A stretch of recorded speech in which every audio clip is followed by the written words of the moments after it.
Fuck was I gonna say? Hey, so real quick, fucking Yeah. this doesn't have to be a long bit. I just want to ask you guys, like, and I'm All recording right. this, so it's perfect. Did you guys see the video with Steve from Blue's Clues? Yes. I didn't see it. I saw like a picture of it, but I never saw it No, yeah. Why not? Why haven't you seen it? because I wasn't a big fan of Blue's Clues. Really? You weren't a Blue's Clues kid? No. Oh fuck. Okay. So it didn't matter to you anywhere near as much then. Like it's just like it's whatever. Yeah, it was alright. I mean, it wasn't a great thing. Fair. Again, Chema, did you see it? Did it It affect you did. emotionally? Yes, but in a weird way, it also like pissed me off a little bit What? Why? because like 2 weeks ago, I was thinking, hey, what should I be for Halloween? And I thought I should be Steve from Blue's Clues. That would be really fun. And now this video comes out, and now it's gonna feel like a gimmick. So now it just doesn't feel right. I don't know. It feels You, like you could be Shaggy. You could be a very Hispanic Shaggy. I'm leaving this call right now. You got the hair board. You got the shirt on already. I'm not that skinny, and I don't think I could pull it off. No, I don't know. So now I feel like I have to rethink my Halloween costume idea. So there it is. Fuck. Yeah. Did it affect you A little bit. a little bit? I was Okay. like, it has been hard, Steve. It has been hard. Okay. Question. And I guess that this goes for Ferny too. But what made you more emotional, this or seeing CM Punk come back to the WWE a couple weeks ago? I was never a big CM Punk fan. Oh damn. Okay. Plus, Eddie? once I saw him actually fight in the UFC, I was like, this guy's a fucking weirdo in tights. Emotional? No, this was like a punch of the heart, like my childhood. Dito came in his pants when he saw CM Punk. I didn't, but I was jumping around and cheering. I was like, "Oh shit, he's actually back!" Because like the thing is, I was out of WWE by the time he became big. I came back around 28 when he was doing this thing with Jericho, and I liked him. Yeah. But like he was never Undertaker to me. Like Taker was always like, "Fuck, man!" I paid money to see Taker. Like I was Undertaker. I think 2 years straight for Halloween. So like, Yeah. you know, People just right. thought that he was a ghost. Fuck you. They're like, oh look, it's a ghost. That's cool. God, I used to use that. No, dude, the Undertaker costume got me a lot of candy at Halloween. I I thought you were remember. gonna say it got me a lot of pussy. I was like, that's a lie. That was a lie. Are you kidding me? Who the fuck was gonna date a guy who just like the goddamn Undertaker? Hey, I'm sure there's an audience for that. I'm like 100% sure there was an audience for that. I didn't find them down here in the valley. Stay rest in peace. Stay rest in peace. I'm gonna come.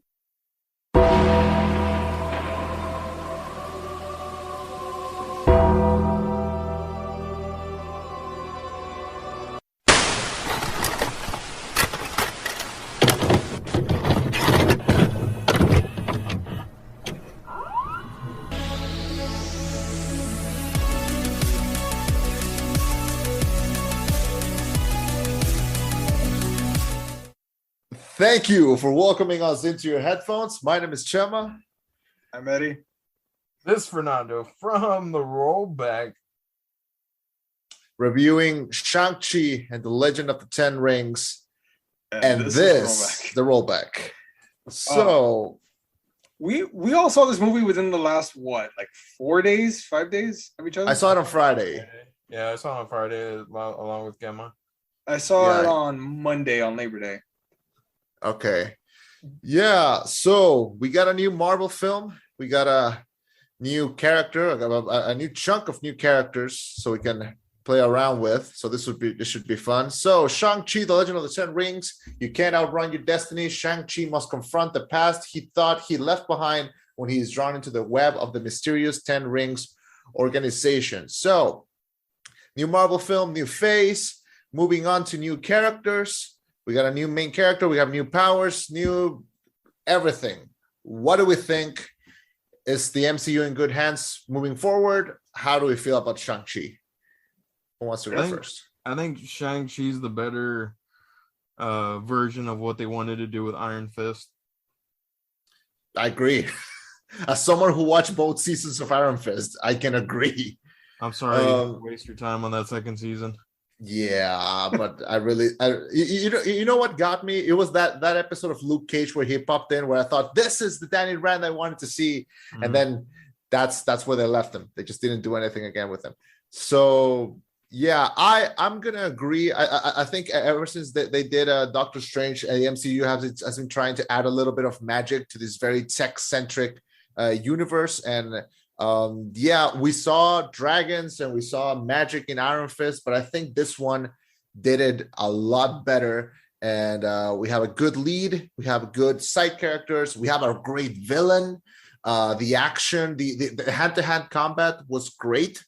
Eddie, we talked about the movie Nobody like a month ago or something, and you talk about this bus scene, how you thought the action in the bus scene was great. I think this bus scene is like kicks Nobody's bus scene out just right out of the gate. I think it's fucking electric. I like that the movie just started up with these great action scenes, and I think that bus scene is going to be remembered for like a long time. So right out of the gate, I really, really freaking love this movie. I think it had a really good choreography as far as fight choreography goes. And it's funny enough is the fight style of Shang-Chi looks so familiar when after the movie I looked it up. He was modeled after Bruce Lee, obviously, because that's when the comic book was made, when Bruce Lee was huge. But yeah, you can really tell where they modeled his fighting from. The fight scenes, the fight choreography was awesome, and I love the environment that was used in it. The bus and the scaffolding in particular, the way the fight was tailored to the environment was awesome. Like, I thought that was great. Really tense. So real quick, I want to talk about something. Aquafina's in this movie. Yes. I recognized the voice. I was like, I know this bitch. So I look her up real quick during the movie. I'm like, wow, you're calling her a bitch?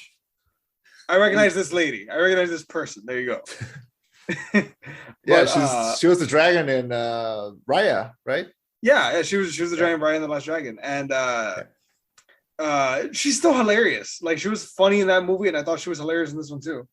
She's so funny. Like, she's stupidly funny.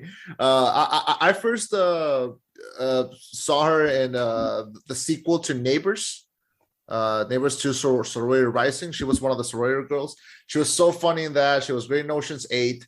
And I saw the little drama film that she did, the Farewell, which was also great. So she's been like on like a rising. She was in the Jumanji sequel. That was a sequel to the other Jumanji movie. So she's been on the rise. She's been on a lot of things recently, and man, she's funny. And something that I mentioned right after I saw the movie, and that I mentioned to you, Ferny, was that this feels like the Marvel movie that balances out the comedy the best. Because I feel like some Marvel movies get away with a little too much comedy, sometimes breaking in the drama, or like when it's really good drama, or like the MCU has this also this thing where like people think it's too much jokes, too many jokes, and I think this one really balanced it out, and I think Awkwafina had like a large part in that. The first thing I saw her in was actually Crazy Rich Asians. Oh yeah, that's right, she was a friend. Yeah. I thought she did great in this movie. Most of the time they'll have a goofy friend who will like say something at the wrong moment, but her comedy was actually really well placed in the movie, and she knows how to hit those beats really well. Agree. Eddie? What's called her comedy, her timing was perfect. I think in most of those parts, Shang-Chi's telling the serious story about, his mother being assassinated and his relationship with his father, and then fucking, do you want beef or veggie? Like, just breaking it like, veggie. Oh, I'm sorry, we're out. So the beef, bitch. Like what do you? The beef woman. Just the little comedic moments. Yeah. Especially the scene. My biggest laugh was when she's about to get killed and she just starts singing "On the Highway." Yeah, on a dark desert highway. Yeah, it's like, yeah. why confusing people works, especially if they're badass. Like I don't know, there's little things like that were hilarious to me. Yeah. My biggest laugh was the after credit scene when they take Wong to sing at the karaoke part. Like that was fucking hilarious. Yeah, no, I really like the comedy, but also people forget that she's a really good dramatic actress. So especially if you've seen The Farewell, but I've seen it. yeah, it's really good. And there's this one scene where she can manage to like pull off also like when she's listening to his story, she's in it, she's locked in, and she doesn't have to, she's not forced to crack a joke at any moment. And I love this one scene where like they take her with the archers, and she's talking about how, well, usually when I pick up something, I get bored and I go do something else, and I just don't know any direction in my life. And then they give her a bow and arrow, and they tell her, if you don't shoot for something, you won't hit anything. And that was perfect. I don't know. I like how the movie managed to have like those little like lessons and like little moments also, like to not have it all just be a comedy or all be action. Like it managed to be like very quiet in a few scenes, which I really liked. I really appreciated. And I think she was a big part of that. But she's a supporting character for our main character. And Shang-Chi is played by, I want to say this correctly, Simu Liu. And he's good. I remember I saw him in this Netflix show called Kim's Convenience, and he's very funny in that. And he's no surprise, he's really fucking good in this one too. And his charisma just like flows off the screen. This is a lead character that I really want to keep following for like the rest of the MCU. So he's a great new addition to like the new cast, the new class of the MCU. I didn't notice it until you brought it up. You're right. He is from Kim's Convenience. Ferny, did you ever see that show? I tried watching it. It just never really caught my attention. That's fair. It doesn't click for everybody. But no, he is hilarious in that movie. It's a show, yeah. I mean, sorry, in that show. I'm sorry. But I'm just thinking he bulked up like a motherfucker for this movie. Like, complete 180 transformation change. Well, did you see the Indian guy that's in, or what is he? I think he's Pakistani. Yeah, Kumail Nanjiani. Yeah. For Eternals.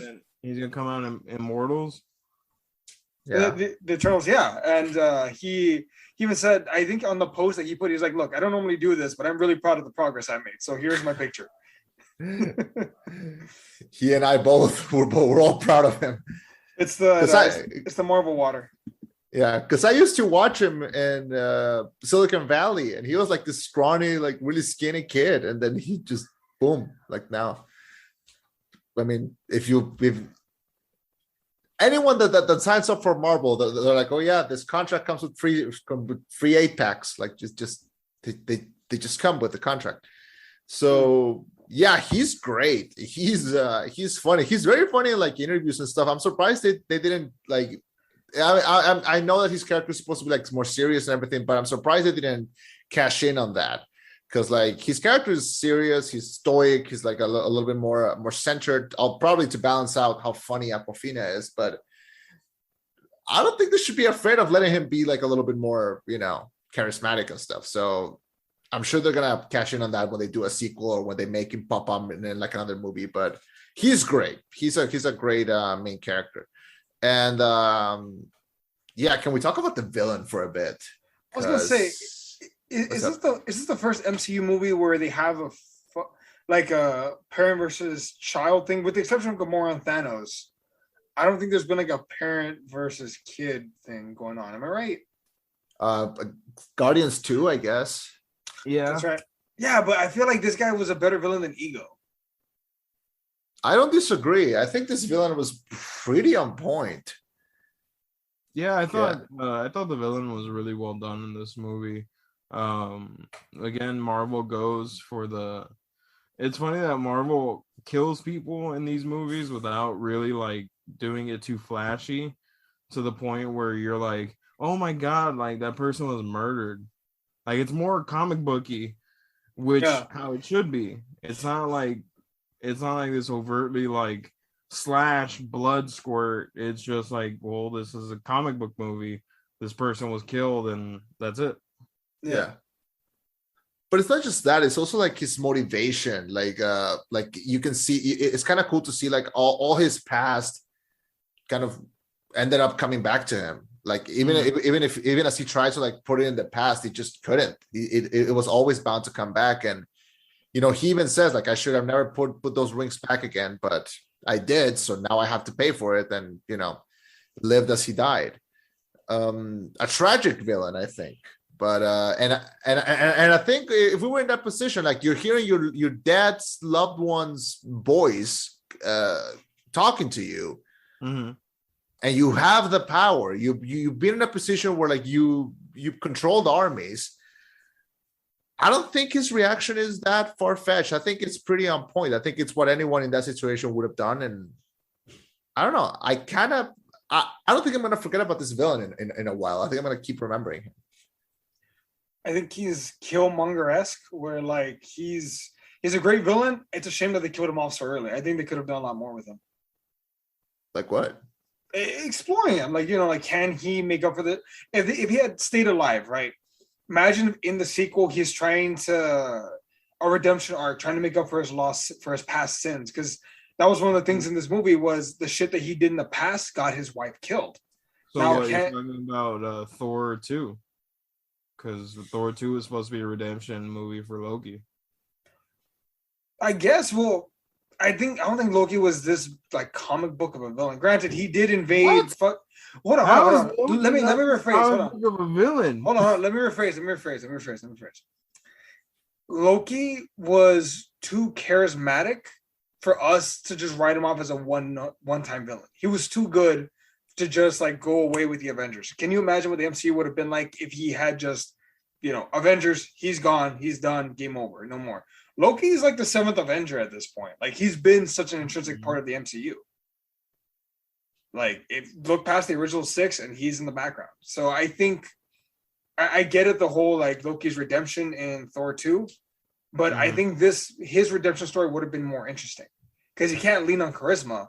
It's character growth. And I think if he had been in a sequel, that would have been awesome. Or like Killmonger. I would love to have seen Killmonger in a sequel. But unfortunately, they killed him off. Great villain, but unfortunately, he's gone now. I would be inclined to agree on the Killmonger comment, but Killmonger went out so great that I honestly couldn't. Unless they had saved that exact same ending for him in another movie, I think they ended him just fine. And with this one, shit, I think he's a great villain. I think it's memorable. He's kind of scary and. There's this one scene where like he takes Shang-Chi when he's a kid and he pretty much takes him to like an office and it's like daddy's gonna kill some bad guys now and just like fucking goes ham on like these guys that just killed his wife, and he does it in front of his kid like, hey, fucking look at this. Like this is what daddy can do, and you're just gonna watch and you're just going to see how you deal with that. And someday you'll be doing this, son.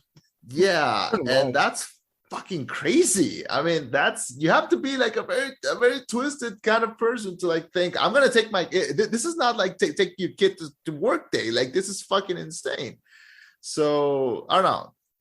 I think they did a good job in like pacing this villain and letting us see that he had this idea of what it was like to be a father, and he was like psychologically he was like wrong, but he stuck to it, and it was intense. It's what I'm trying to say. Yeah, wrong. Yeah, I thought he did really well as the villain, because not only was he just a villain, but even at some points you were sympathetic because he wants to bring back his wife, like the person that made him turn his back on everything, and the intention is decent, but it's just that he's being controlled by some force. Yeah, it's like I don't want to make this comparison, but it's like Gollum in the Ring. Like it's that's a pretty good comparison. Yeah, I mean it grabs you and it's got you like it's so intensely like wrapped into it that you won't look the other way. Like to you, this like to him, that's the only way. Yeah. So in a way, I can understand him, but yeah, I think it made him quite a compelling villain. So that was fun. Eddie, I can see you're looking at your notes. What did you want to talk about? So, and I want to dance around this delicately for a sec. So I know where you're going. no, trust me, it's not gonna be that bad. Okay. Hopefully not. Do you know the stereotype of Fu Manchu? Oh yeah, in the comics, he's the dad. No, isn't that Yeah, the but dad of Shang-Chi? there's like a stereotype in Hollywood of Fu Manchu of like, or Was that the Asian accent you were doing before we went live no, with eyes? no, You, but you put on yellow marker. I swear, I hate you, Ferny. I hate you so goddamn much. What? I'm just saying what you were doing before we went live. I hate you so fucking much. To my future voters, this is sarcasm. That's what Fernie's doing. It's called sarcasm, folks. God damn it. Anyway, so in the 50s, 60s, 70s, 80s, even in the 90s to some degree, there was a stereotype of a Fu Manchu. The stereotypical Asian talks in a certain manner, eyes in a certain manner. Can you do the voice? I'm a little unfamiliar with the voice. Fuck no, I will not do that voice. But fucking, they were very careful when they were revisiting who they were going to have as the main villain. They were like, okay, if we're going to use his father, that's fine, but they need to be very, very stringent on not crossing any of those stereotypes or even remotely portraying. Like, that's why they, in the first one, in the Mandarin, which we'll talk about that in a sec, that's why they used an English guy. They didn't want to portray a Fu Manchu stereotype. Yeah. In this movie, they go back to that to some degree, but they make sure, dude doesn't even have a mustache. Like, he does not resemble that stereotype at all. They're very careful to dance around it and make sure he's presented as a villain, not a stereotypical villain. Like, did you guys think they did a good job of that? I think they did. Well, not just that, also taking a villain, quote unquote, that we knew from the first Marvel movie ever and repurposing it to what the villain actually was. What do you mean? Because remember, they gave an explanation as to why the terrorists were using the 10 Rings moniker in Iron Man, because he had gone away from killing. Like, he was just like, I'm done. I'm not gonna do this anymore. I have a wife, I have kids. And so he stopped using it. Yeah. And then other people found the name and repurposed it. Yeah. In the first Iron Man, when he's in the cave, the guy who's like helping him tells him like, oh, this organization that kidnapped you, they're called the 10 Rings. But they were not the real 10 Rings. Like, this guy is the 10 Rings. Right. I forgot about that. I just thought there was some terrorist organization. I forgot about that. And everyone, before watching this movie, you should watch the Marvel Legends special on the 10 Rings on Disney Plus. That was very helpful before watching the movie. I like how repurposed that, because look, the MCU has been an ongoing project that has spawned movies, TV shows, shorts, and now an animated show with What If. So they're bound to have made a couple mistakes every once in a while. So they could have taken one of two approaches. They could have either just completely ignored it, pretend it never happened, or they could have been like, hey, let's repurpose this. And that's a ballsy move, because bringing back Ben Kingsley to play the actor who played the Mandarin in Iron Man 3, that was ballsy, because that was like, I remember people pissed off in the theater when that happened in Iron Man 3, because the Mandarin was built up so much in the trailers and in promotional material, and Ben Kingsley is a badass fucking actor. So the fact that they did that was insane. And they brought him back for some comic relief. He was funny. That whole bit with the Planet of the Apes, the Planet of the Apes was amazing. So I like how they repurposed that. It could have gone very wrong, but I like how they did it. Now, when it comes to stereotypes, yes, they could have they handled that very well. But they have a very capable director with Destin Daniel Cretton, who also did Short Term 12, and that movie is fucking gold. So, he has a history. He's great. When it comes to how they're portrayed and how they're doing everything, another ballsy thing that this movie did, they started out completely in Chinese, like completely disregarding the audience. Like, And that is something that I wish stories and movies did more. The only other franchise that I've seen do this is the Daredevil TV show, where like they have these characters that also speak English, but it's not their first language. And for some reason, they're speaking in English. That doesn't happen. If you're bilingual, that doesn't happen. I'm bilingual. I have friends who are bilingual. And when we talk in both languages back to back sometimes. But we rarely will talk in the language that is not our first. So the fact that these characters, when they're by themselves, they speak in Chinese, of course they would do that. That's their first language. So the fact that this movie did that and started the movie with like this long ass, like almost 15-minute long narration just in Chinese, that's ballsy. That is like, because they could have very easily, let's just do it in English to like just not alienate an audience. They were like, no, we're gonna be respectful. We're gonna be accurate to these characters, and we're gonna put them in Chinese. We're gonna put it in Chinese and let the audience deal with it. Fucking look at subtitles. And I think it was very effective. I was impressed by that. I'm surprised that Disney of all people did that. I mean, they want that sweet, sweet yen. I mean, what do you expect? Yeah. Yeah. What do you guys think of the opening sequence when he's, a conqueror, like through the ages, advancing, like he ageless, he advances. Is it like because of the 10 rings that he doesn't age, I assume? Yeah. Yeah. Honestly, it just reminded me of the Mummy Legend or Tomb of the Dragon Emperor. But remember the third Mummy movie that nobody saw, that almost nobody saw?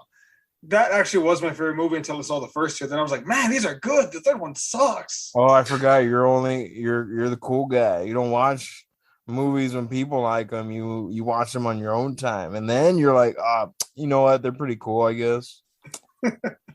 Didn't they change Rachel Weisz for that one? That's not there anymore. She didn't want to come back because she was like, I'm not gonna be a fucking mom to a guy in his like 20s, and they were like, but you're the perfect age. So she was like, eat a dick, and she left. Damn. Which, fair enough. I mean, I wouldn't want to be. Well, I mean, if you pay me millions of dollars, I'll play whatever part you fucking want me to play. Yeah. Yeah, I've heard the rumors. Fuck you. Goddamn. But okay, so this movie, so we're praising it a lot. We're praising the direction, the action, the portrayal. Eddie, you're the one that was very vague after you saw the movie. Me and Chema pretty much like were very shocked. Oh, I was pretty shocked on how much I liked it because going into it, I was like, I mean, it's all right. I don't know anything about the character, so they're really gonna have to make me want to know about this character. But I was pleasantly enjoyed by this movie. I really did like this movie. I thought it was a pretty good start to Phase 4, the movie portion, because it's the first new character that we've seen in the movies, as opposed to Spider-Man Far From Home, which technically it's Phase 4, but it's Spider-Man. We're already introduced to him. And Chema liked it out the gate. I liked it. And but you were the only one that when we sent out text after we saw it, you're the only one that was a little you're like dipping your toe into the water. So wait, I just realized what is the truth? Is he the first new character since Captain Marvel? Yeah. Jeez, so we've gone 3 years without a new character? Wow. Unless you count like the side characters that have popped up in like WandaVision or like the Winter Soldier and Loki, sorry. I'm guessing that's like, This is the first new Marvel movie. Yeah. In over 2 years. Fuck. Yeah. Wow. It has been a minute. Wow. Also, count like, also, there was Black Widow, but that technically happened like 2016. Yeah, but we all knew who Natasha was. We all knew who she was. But no, we didn't know her family, but yeah. Fair. But no, so tell us, what do you think? I like this movie. Honestly, it's probably my definitely top half, maybe top third of Marvel movies. Really? It's good. I liked it. I enjoyed it. It was a fun adventure. I liked the. And what was with the vagueness of your message? What didn't you like? I think the only thing that the Asians, I knew it. Jesus Christ, Ferny.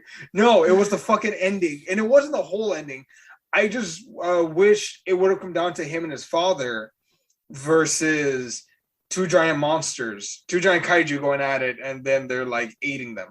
I get it, like it's spectacle, but it's I wish I would. I was so invested in the father-son story. I loved it. The fact that the dad had a great fucking point and I understood him. Like, my wife is on the other side of that thing. My happiness is on the side of that thing. I'm getting through. Fuck everyone and fuck everything that gets between me and that thing.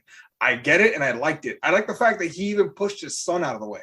I loved it. I love the fact that, Dad, you made me this way. I enjoyed the whole story. I just wanted more of it to come down to between father and son and a definitive, like, you're wrong, I'm right, versus the dad getting swallowed by the giant soul monster and him being like, well, son, here are the 10 rings. I'm dead now. Like, I wanted a moment between father and son versus giant monster. They never really talked. Like, their moments were always visual. There's always a look.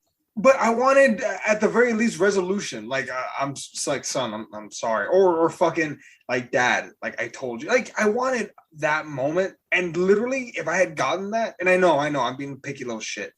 If I had gotten that moment, this would legit be in my top 10. We'd have to redo the fucking top 10 MCU movies right now. I wouldn't say that you're picky. I just think you're very literal. If you notice, there's a lot of physical moments between Shang-Chi and his father. It's not so much talking. It's always through motions or through emotions on their face. Acts, him giving the 10 rings to him because he knew that he was wrong and he knew that his time was over and the only other person he could give it to was his son. Like, and his son besting him in battle by the way that his mom bested him, that was sign enough that Shang-Chi is the person that he wanted him to be. But it feels like there's so much left on the table, though, that will never be resolved now. Like, I mean, that. Well, let me ask you this: are you and your father very talky, or is it actions that you all go about your communication? Now, a lot more talking. But like, back then, I mean, there was just no communication in general. But it was always through acts. There's never no communication. It's always through little subtle acts or little subtle gestures. There's always communication. No, I get that. It's just I wanted, in a story like this, I wanted there to be a moment where they connected. Not fighting, but like, I understand. But that's their connection.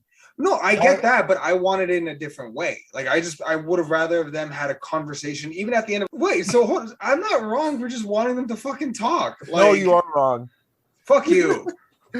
Okay, the way I'm gonna come in, like, the way I interpreted this scene was, I think that Dad died, like, thinking that he was right. I think that he died like thinking I've been bested, even though like my goal was just trying to get my wife back. And I think in a weird way, Shang-Chi understand, like Shang-Chi has, the day before they fight, he has this conversation with Aquafina where he goes like, he made me a killer, I'm gonna have to kill him, and I've kind of made my peace with it already. These two were not close, mind you. They haven't seen each other since he was like a teenager, since like I'm guessing like 10, maybe 12 years. So they're not close anymore. And the only thing that they used to have in common was that he would train him. So I don't think there's like a bond to repair. I think the damage has been done. So when Shang-Chi just like takes his rings and just like finishes him off, there's kind of nothing left to say, because there's nothing left to say. There's nothing that was left to save. So I don't think so.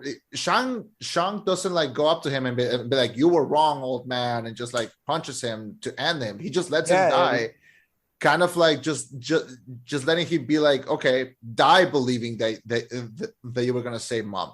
I'm gonna go save people, but you know, whatever makes you happy. You know, your pride is obviously more important because you didn't care for us." So that's the way that I'm deciding to interpret this. Sure, a conversation would would have given the dad redemption. And I don't think any of us who would have been in that situation, maybe because I'm a little bit more vindictive, but I wouldn't have given him the satisfaction. He was an asshole. And his past eventually caught up with him, and call it poetic justice, but sometimes this is the way that things just go. This is the same ending that I want Trump's younger son to have when he dies. Like, this is the same thing. Just like, let him die. Just like, don't give him any chance of redemption. That's it. Let him die. So that's how I'm deciding to see this scene. Sure, maybe in a different story we would have had a conversation like, oh son, you were wrong, what did I do wrong, maybe we could have had that, but not in this story. And I don't think that's bad. I think if anything, it's gonna make the interaction, the little interactions that they had, maybe a little bit more memorable. Yeah, so that's how I'm taking that scene. And while we're on that scene, can we talk about those fucking dragons, because they looked amazing. Look, see, that's what I was gonna ask you all. I've heard one of the people I'm usually on par for the most part with their movie reviews is Jeremy Johns. Yeah, and look, see, he was like, near the end, the VFX like wasn't that great. I was like, what? Like, how is it not great? Like, the VFX of the monsters and the dragons was actually pretty good. I mean, you fucking do it then. Like, at that point, it's just like, when people start nitpicking VFX, unless it's Green Lantern bad, like, I didn't see any VFX shots that looked bad enough to merit, like, to bring it up. Yeah. That scene when he... No, I 100% agree. That scene when he fell into the water and you see like the giant head of the dragon. Like, I'm a sucker for giant monsters. Like, and I love it when they do it in forced perspective. Like, you're forced to see how big they are. One of my favorite examples is if you play the game Shadow of the Colossus, you know exactly what the fuck I'm talking about. And they did it right here too. That scene when he just falls into the water and the dragon is there and the dragon's, oh my God, I love that shit. I love giant monsters just like moving very slowly, just so you can feel the weight and the size of it. Oh my God, I fucking love the dragons in this. That is what the dragon in Dragon Ball Evolution should have looked like, by the fucking way. It was beautiful. I want to see it again. I don't know if they want this little village area, this little alternate dimension, other world, whatever the fuck it is. If that's gonna be like kind of like Wakanda, or like it's gonna be a new location that we're gonna come back to eventually, sign me the fuck up, because this was a great looking place. The effects I thought were fantastic in those scenes. Yeah, for me personally, I like the last fight. Oh no, and I'm surprised no one else has talked about this, but we finally see the return of the villain from Creed 2, Victor Drago, Big Nasty, playing a villain in this movie. Razor Fist. Yeah. He's cool. Cool generic bad guy. Not much of a backstory, so you can't really like be like, oh, I sympathize with this character. But chances are he's going to be a villain that we're going to get to know more with the ending of this movie. But as far as the last battle scene goes, I enjoyed the last battle. I thought it was fairly well done as far as last battles go. So quick question. Do you think, because some of the praise that's been heaped on this movie was obviously the performances, the action sequences, but also the relevance to Asian culture. Do you think this movie, I can cut this if you guys think I should, but do you think this movie was to a culture what Black Panther was to another culture, as far as like some degree of representation, among other things? Well, yeah, because I mean, what Black Panther was, at least to the general public, was this landmark movie in African American culture of just being a hero and being a solo hero, having your own solo movie except for the Asian culture.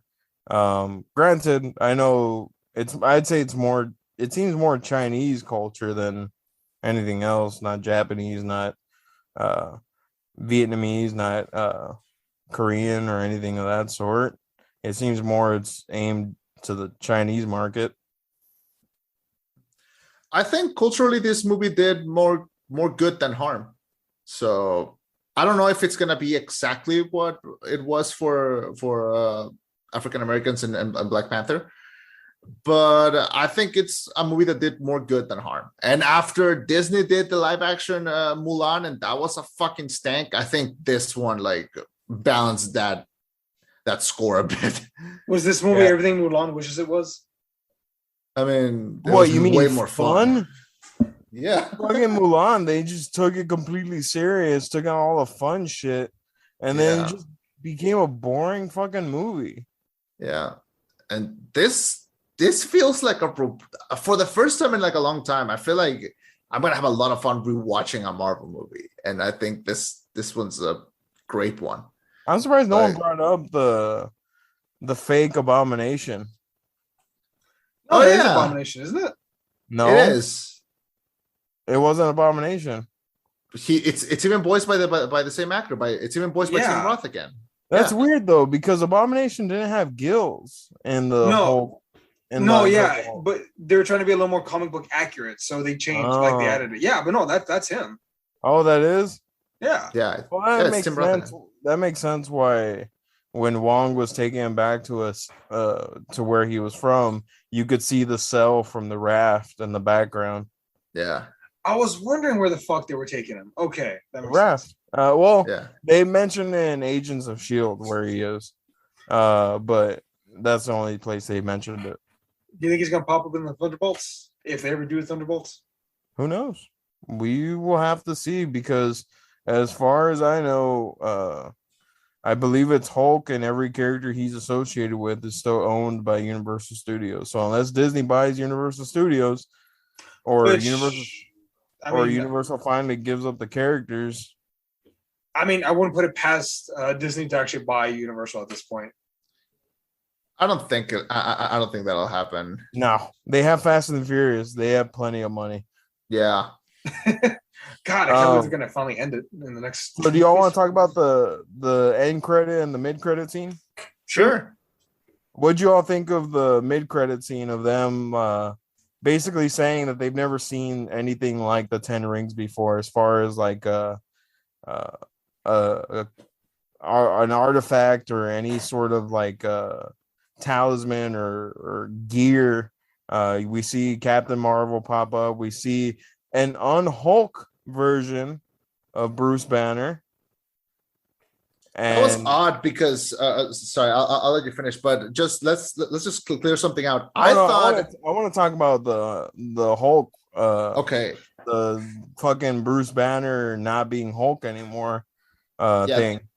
Yeah, that's exactly what I was gonna ask. Like, I thought he was like, I thought the like Professor Hulk. I thought that was him until like the end of time. Yeah. Yeah. No, I agree. Yeah. Which I'm not against, because if we get back to Savage Hulk, I'm all game for that. I like Savage Hulk a little bit more than Smart Hulk. I'm not against World Breaker Hulk. But if you can go between whatever, cool. But I just thought that was the definitive. Yeah. This movie spent no time in mixing this movie into the MCU. We're straight out the gate with Wong in the fighting tournament. Pretty much almost everything except for Falcon the Winter Soldier has pretty much linked everything to Doctor Strange, the multiverse, and WandaVision, the new Spider-Man fucking trailer. Fucking, it seems as Doctor Strange and the multiverse is going to be the big centerpiece. Yeah, the sun for this phase 4. Mm-hmm. I don't know how the Eternals are supposed to fit into it. granted, still don't give a shit about any of those characters. So that movie's really gonna have to do something because I think for the general consensus, not many people know the Eternals, so it's very hard for them to like sell this movie. Yeah. Correct me if I'm wrong though, but I think Doctor Strange wasn't exactly the strongest performing Avenger. I know his movie did fine, like it did good, but like I think his main villain was the most forgettable. I liked him more in the Avengers movies than in Doctor Strange because he was quippy, funny, and all this jazz. Maybe they're kind of trying to use this to all link to him to revamp him a little bit to make people like him more. Because it's typical. The first movie of your trilogy isn't normally your strongest. Well, I mean, Iron Man might be the exception. So it seems as though, the first phase was going into space. Like space was the biggest goal in the first 3 phases. And it seems as though the new phase now is going to be alternate timelines, a multiverse, space as well because of the Eternals, but it seems as though the main focal point is going to be the multiverse. At least that's what it seems like. Yeah. I think it's going to balance out in the following movies. Like, I think once we get to like the new Captain Marvel, that's going to be, I think, more of a centered story, probably more into space than alternate dimensions. I think when we touch into, I don't know, a show, when She-Hulk comes out, I think that's also going to focus on like more grounded stuff. So maybe the start of the phase is looking a little bit more centered on towards like mysticality and like magic. But I think they're gonna try to like start that up and then see how it all like falls out eventually, because we don't know where the ending of Loki is leading, and I don't know like exactly when the time that's happening. Okay, fine.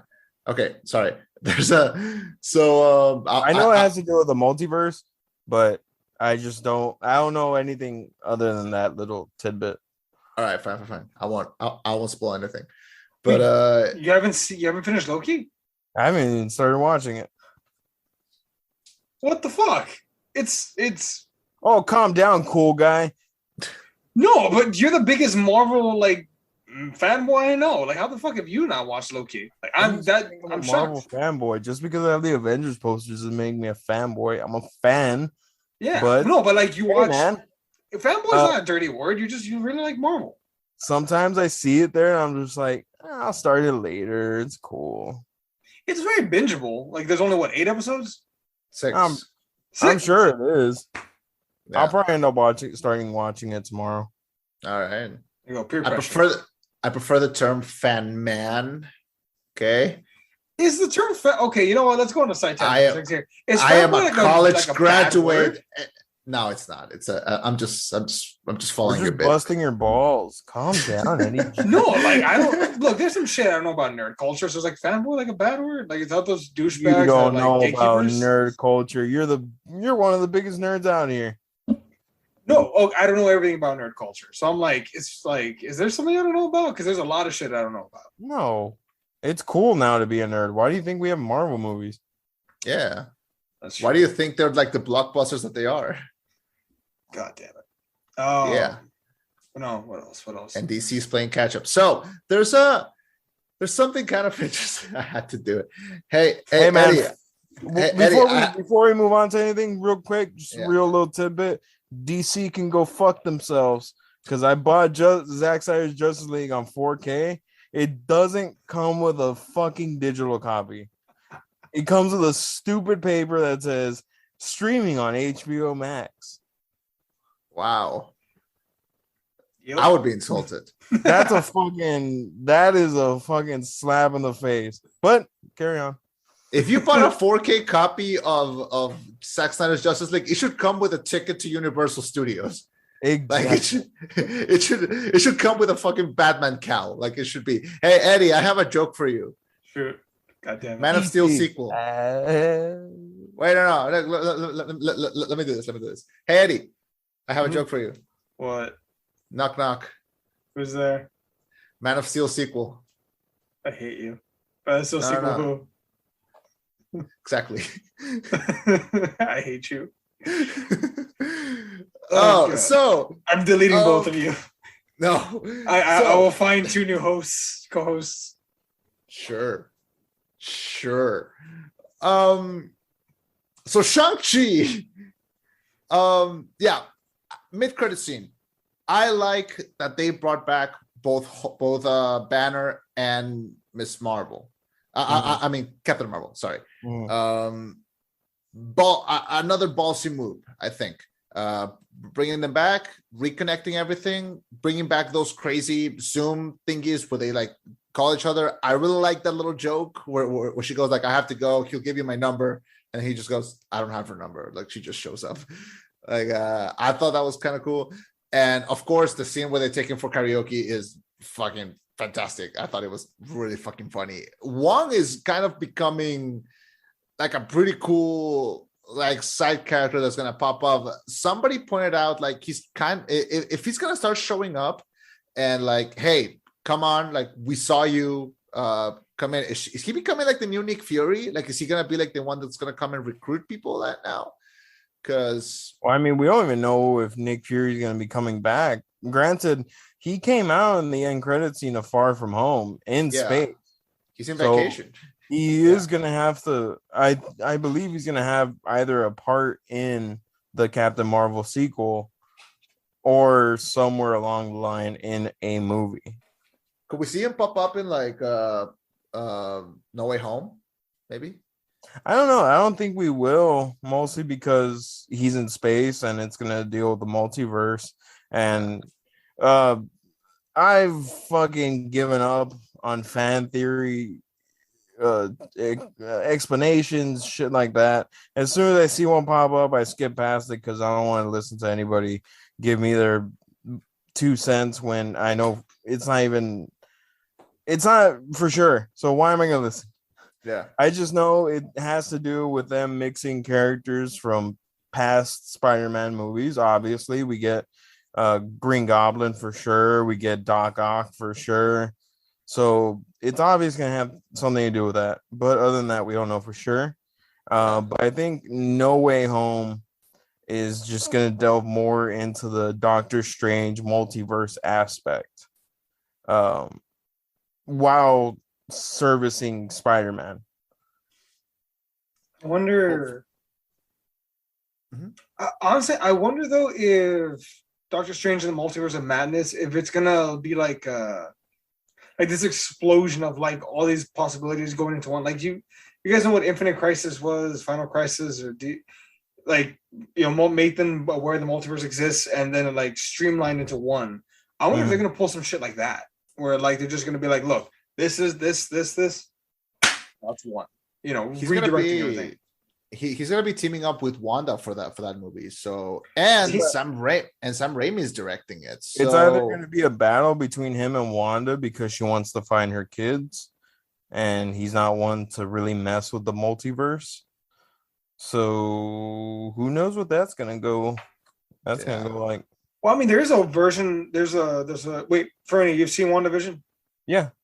Okay, we reviewed WandaVision, all 3 of us together. No, I'm making sure because this guy hasn't seen Loki. So there's a version of Vision out there. Like maybe it's her and Vision. Like I don't see why she would. No, Vision is back. That's what the white Vision is. Oh, there Vision you go. Is not black. Vision is white. So so if that's the case, God damn it. If that's the case, then just okay. Let me make my children. Done. I have an unpopular opinion, and I want the children to stay dead. I wouldn't hate it. They didn't really do much in the show unless they have some astonishing role to come. I wouldn't be mad at it. It's not just that. It's just that I'm kind of tired of some Marvel movies to not have consequences, and she kind of kidnapped a whole city just so she could, have her whole little her little fantasy. And it ends with us. It ends with the show telling us, "Oh, feel bad that Wanda doesn't have her kids. Her kids were never fucking real." So if they're gonna target that, if they're gonna touch on that on the Multiverse of Madness, I want them to like make her come into sense of like, "Hey, your children were never fucking real. Move on." Jesus, Chema. What? Your kids were never real. Get it. Move the fuck on, lady. That might They be were not Doctor real. Strange's role. Yeah, maybe Doctor Strange is gonna do that role, or make Wong do it. Oh, Just man. let Wong do more things. I like Wong. Oh, And then back to the end credit scene, not the mid credit, the end credit, the one with Shang-Chi's sister taking over the 10 rings. So does that mean that she's gonna end up becoming a villain? I mean, she could redirect them. I think it'd be more interesting if she were to redirect them rather than like her and her brother are gonna have to go at it. Although they did kind of plant that there's still some unsettled business because she did forgive him for abandoning her, but like they could just as easily dig that shit up in the future. I think if they do like a sequel, they can have like there could be like a bigger threat, and they can maybe have the two of them fight for like half the movie and then team up to like take out the bigger threat. I think just like the bond with the dad, I think there's something there that's needs to be worked really hard to fix. And I think the only reason why they team up on this one is because there was like there were bigger situations at hand. So I think it's still like a complicated relationship that they need to keep like dwelling on and keep working on in order to fix eventually. And I think they could very easily just dedicate a little bit more time to that. So on what is she going to be doing? I think she got used to being in control with her whole little like fight club that she's running, that I think she likes the position that she's in, and I don't think she's going to let it go that easily. So Well, either she's the Asian Sharon Carter. Yes, that was the same comparison that I was gonna do. At the end of Falcon and Winter Soldier, she has this life, she likes it, and then she's forgiven, but she's not gonna give up that life. She's about that life. So yeah, I think they walk similar paths. They march to the beat of the same drum.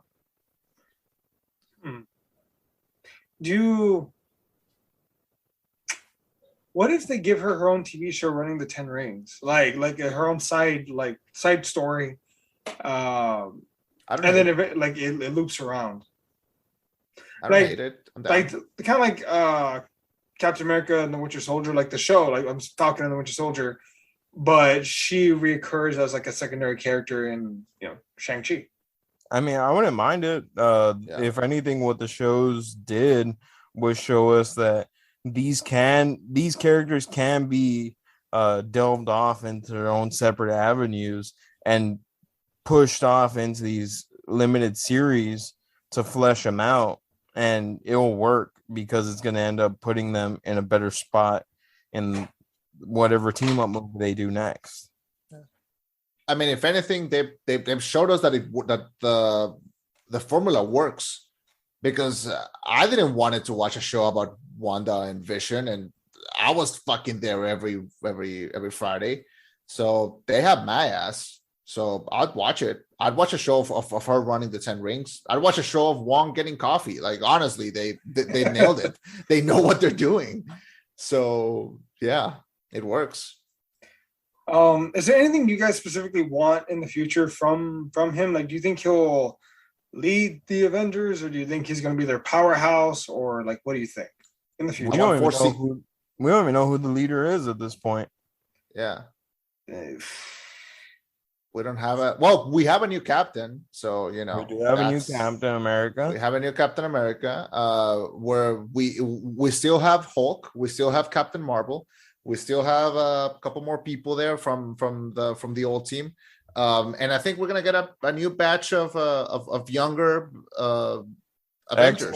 X-Men are always still in play. Yeah, the Fantastic Four are coming. Yeah, we're gonna still have Spider-Man. We're gonna have Miss Marvel. We're gonna have the Kate Bishop, Hawkeye. We're gonna have She-Hulk. Like we have a good team. The new Black Widow. Yeah, we have a new Black Widow. We might have a new Black Panther. We're all gonna keep moving. Yeah. I mean, no, I'm not against it. It's just like I wonder what everyone's role is going to be in the future. Who knows if it is going to be the Avengers? Who knows if it's going to be another group that Marvel has done? Yeah. Or multiple groups. Yeah. It doesn't have to be the Avengers at this point. It could be anything. I mean, inevitably we're gonna see a movie where they're all together. Like it's gonna lead to like a Of fucking a course. crescendo. But like No, of I course, wonder, but like I but wonder Marvel what has so that's many gonna do. Marvel has so many like groups that it could be anything at this point. But do you think Disney would let them like do? Because Yeah. I Let know them. Marvel prints them money. no, I know, but like, do you think maybe even at that point they'd step in and be like, whoa, whoa, whoa, like we need Avengers. Come on, guys. Like I think we eventually They don't give a shit. Because they have what's his face, Kevin Feige, to hold off the big wigs at Disney, and B, because they're still gonna get a team up movie. It doesn't have to be the Avengers. They will get you to like whoever they want you to like. They've proved it time and time again, even with their most subpar character. See, man, Kevin knows what he's doing. I trust him. I don't know. I'm not disputing if Kevin knows what he's doing. What I'm saying is, do you think and I guess I already know y'all's answer, so I don't even know what the fuck I'm gonna ask. But do you think Kevin could get away with going like 2 or 3 phases with no Avengers movies? I don't think he could, but I mean I could be wrong. We don't even know when this phase is gonna end. Yeah. No, isn't it supposed to end with like Blade in like 2 years, 3 years? Who said? When they announced it, like Comic-Con 2019. Yeah, like they had a slate that was put out, and I think the last one on the slate was Blade. I want to say I could be wrong. With COVID, everything could have been pushed back a year. Dude, okay, here's a perfect example. Spider-Man was not a part of Phase 3. Spider-Man was the last thing added at the last minute. And honestly, I think Spider-Man was then No Way Home. I think it's a little too early, a little too close to Far From Home. I think they could have taken a little bit more time to explore more characters, but I'm not complaining because I love Spider-Man. Now, but Shang-Chi specifically, what do I want from Shang-Chi? I want like 4 sequels. I want Awkwafina to have her own TV show. I want everything because this kid is like great. So I think he's a fantastic little young addition to the new class, to the new cast. Is he going to be like the tank? Is he going to be the powerhouse? Is he going to be there for surveillance? Like, what is he going to be? I don't know. But the fact that he's being scouted this early, the fact that Wong is like, hey, we're going to have our eye on you, I think says a lot about him, and that we're definitely 100% seeing him very soon. I don't think we're going to get a new Avengers film in like the next maybe 3 years, maybe 4 years. I think, if anything, we might get something more akin to a Civil War. One of my favorite storylines in the comics was the Avengers versus the X-Men. So maybe we have something like that. Maybe we introduce the X-Men and maybe they're going to duke it out a bit before eventually teaming up against Kang or whoever the next villain is. I think as long as they keep this character original and itself, this character can go anywhere it wants. As long as they keep this character with its own original voice and don't try to mimic another property, it will have leaps and bounds. You know what I remember thinking during this movie, I think it's when he's fighting in one of the towers. And I mean, you told us what you were thinking off of air. I don't know if you want me to say it. Say it, Ferny. I don't know, dude. I don't feel that way about the Asian culture. I wouldn't say that thing. What did I say specifically, Ferny? Say it. I wouldn't give you the time to say it. That's what I thought. No, I will just say during the fight scene in the tall building, this movie made me go, you know, a Dragon Ball Z movie could fucking work. No, like, I can't. A live action DBZ movie with these kind of fight scenes, I think could work. If anyone could make it work, I think this director could. And that's a full fucking compliment. I never thought a live action DBZ movie could ever work. This movie made me think they could fucking do this. Honestly, Eddie, any property can be made into a movie. It's just a matter of the people that are offering up the money not to put their input if they don't know what the fuck they're talking about. And I think if they hire this director, like I think they could do it. It's usually not the director's fault. No, I know it's not, but I mean, like, hire him, fucking keep hands off, let him do his thing. Unless it's Fantastic Four. But fuck you, just Trank. Even sure. He really shit the bell on that one.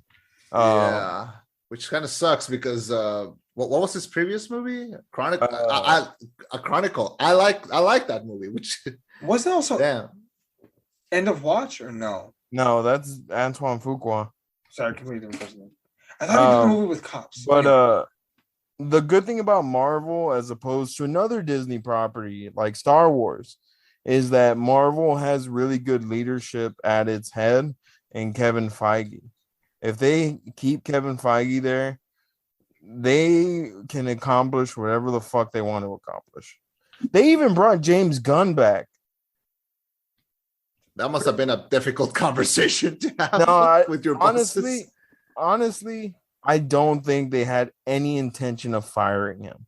I think from the get-go, they were like, look, we're going to have to make it look like we're firing you, but we're going to let it blow over, and then we're going to bring you back, and no one's going to give a shit. I remember because it was like a full year before they announced, like, okay, he's back. Well, that's why the internet never forgets. They have to give him a good amount of time, and in that time, he revived the Suicide Squad. Pretty fantastically. So be happy, Eddie. Yeah, pretty good Suicide Squad movie that was. Yeah. Final thoughts overall. Shang-Chi. As far as the first original movie, since Captain Marvel. This movie benefited a lot from it not being an in-between movie. And then also, it had a really good original story, really good original characters, and it has plenty of space to grow. I agree. I think Shang-Chi is fantastic. I think the action is great. The underrated performer of this movie is DP Bill Pope, who is usually the director of photography for Edgar Wright, Sam Raimi, and a lot of great directors. So you can totally tell because his style is just painting all over. The actors are great. The comedy is great. It's just, it gives me very little to not like. So I can't recommend it enough. I think this was a great way to cap off the summer. It was a great action scene. It was a good action movie. And on a personal note, I was so happy to be back in a movie theater because I hadn't been to since March 2020. And what a great one it was to get back. So I love it. I give it a 9.5 out of 10. I think it's fucking fantastic. Yeah, I went there. I get a 4 out of 5. Great. Eddie? B+, super rewatchable. One of my favorite first runs for an MCU character. I liked it. I only have really one negative thing to say about it, and I already said it. It was a good movie. I enjoyed all the action sequences. The music was great. Wait, did we mention the music, the soundtrack? Not really. Soundtrack was pretty dope. Somebody pointed out that in the first karaoke scene, they're singing Old Town Road by Lil Nas X. And at one point. And then somebody pointed out on Reddit that hey, that means that Lil Nas X survived the snap, and even with half of the population of the world gone, he was still I'm gonna release the cowboy song. Fuck yeah. So that was a great, thing. Just that means that this universe is really just overexpanding on itself. So Ferny, thanks for joining us. If you'd like to hear more about our thoughts on movies, go to the rollback.net. If you're listening to us on YouTube, please subscribe. We greatly appreciate it. Don't forget to check us out wherever you get your podcast needs. YouTube, Google, Apple, wherever the fuck you get your stupid fucking podcast from. Just check us out. Give us a like. Give us a subscribe. Check out our written podcast. And just, like and subscribe. We put out podcasts every Wednesdays and Saturdays. Wednesday rewinds and new movies, and sometimes a little of both whenever Eddie posts them up because he sucks at it. Those last 5 F-bombs were not in the budget. My name was Chema. I've been Eddie. And this is Fernando. This was your Rollback Podcast. Let's cut it.